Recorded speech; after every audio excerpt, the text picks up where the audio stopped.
বঙ্গবন্ধুর রাজনৈতিক দর্শন, আদর্শ ও কর্মজীবনের প্রেরণা শিক্ষার্থীদের ছড়িয়ে দিতে উদ্যোগ নেয় মন্ত্রিপরিষদ বিভাগ। আমার চোখে বঙ্গবন্ধু শীর্ষক ১ মিনিটের ভিডিওচিত্র তৈরির প্রতিযোগিতায় অংশ নেয় প্রাথমিক, মাধ্যমিক ও উচ্চ মাধ্যমিক পর্যায়ের ১১,৬০০ শিক্ষার্থী।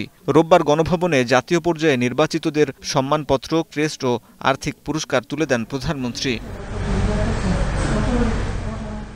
এ সময় তিনি বলেন, কাজের মধ্য দিয়ে স্বাধীনতার চেতনায় মানুষকে উদ্বুদ্ধ করেছিলেন বঙ্গবন্ধু। তিনি তৃণমূল মানুষকে ক্ষমতাশীল করতে চেয়েছিলেন। এ সময় ইতিহাস থেকে শিক্ষা নেওয়ার আহ্বান জানান সরকার প্রধান। একটা কথা তিনি বলতেন যে আমাদের এই ঘুণে ধরা সমাজটা ভেঙে একটা নতুন সমাজ গড়তে হবে। প্রায় তিনি বলতেন যে মাত্র ৫ ভাগ মানুষ ৯৫ ভাগ মানুষকে পরিচালিত করবে, তা হতে পারে না। এখন তৃণমূল পর্যায়ে মানুষ শক্তিশালী হয়ে উঠবে, তারা সিদ্ধান্ত নেবে, তারা সিদ্ধান্ত দেবে, তারা ক্ষমতাসীন হবে। এটা একটা শ্রেণী থাকে, তারা কখনোই মানতে পারে না, পছন্দ করে না, বা তারা সবসময় এটার জন্য একটা প্রতিবন্ধকতা সৃষ্টি করে। আর এর সাথে ইন্ধন যোগায় আমাদের যারা স্বাধীনতা বিরোধী ছিল, যারা ওই পাকিস্তানি হানাদার বাহিনীর দোসর ছিল। প্রধানমন্ত্রী বলেন, কোনো দেশ কলহ করতে চাইলেও বাংলাদেশ তার উন্নয়ন সহযোগীদের নিয়েই চলবে।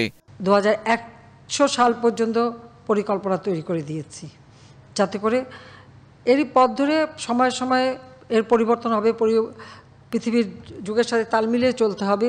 আর আমরা সবসময় শান্তি চাই, আমরা যুদ্ধ চাই না, সকলের সাথে বন্ধুত্ব চাই, এবং সেই বন্ধুত্ব রেখেই কিন্তু আমি এগিয়ে যাচ্ছি।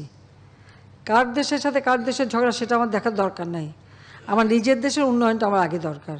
আমার উন্নয়নে যারা সহযোগিতা করে আমি তাদেরকে নিয়ে চলবো, সেইভাবে আমরা এগিয়ে যাচ্ছি। ক্ষুধা দারিদ্র্যমুক্ত দেশ গড়তে নতুন প্রজন্মকে সুশিক্ষায় শিক্ষিত হয়ে দেশের হাল ধরার আহ্বান জানান প্রধানমন্ত্রী। শিক্ষাই হচ্ছে সবথেকে বড় অর্জন। হাসিব বিল্লাহ, এখন, ঢাকা। ছোট বড় আমাদের ছেলেমেয়েদের একটা